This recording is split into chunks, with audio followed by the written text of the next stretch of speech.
مجاهد طالب جنګیالیو ته د اسلامي نظام خدمت او د بیت المال ساتنه وکړئ. سلام، ستړي مشئ، پام وکړئ د نن ورځې تازه او مهم خبر ته.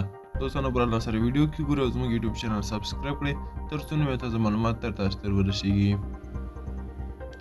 د طالبانو د دفاع وزیر مولا محمد یعقوب مجاهد په ختیځ کې له 201 سېلاب قول اردو د لیدنې پر مهال د طالب جنګیالیو غوښتنې چې د هغه په وینا د اسلامي نظام او بیت المال جدي ساتنه وکړئ. د طالبانو د دفاع وزارت له لوري خپره شوې خبرپاڼه کې ویل شوي چې مولا یعقوب مجاهد د امنیت تامین برخه کې د دې قول اردو د جنګیالیو هڅې ستایلې دي او په لیکو کې د اصلاحاتو غوښتنه کړې ده.